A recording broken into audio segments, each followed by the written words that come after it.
Tios e tias! Tio Maneirão na área!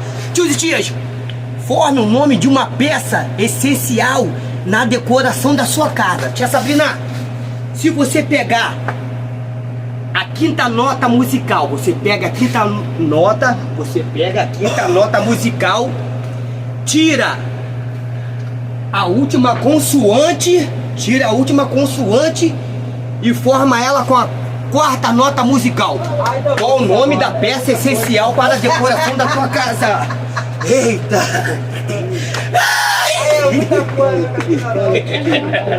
É porque tem que ir lá, ó, pegar da sequência das notas musical. Ai! Qual o nome da peça essencial que forma para a decoração da sua casa? Babete Xandão!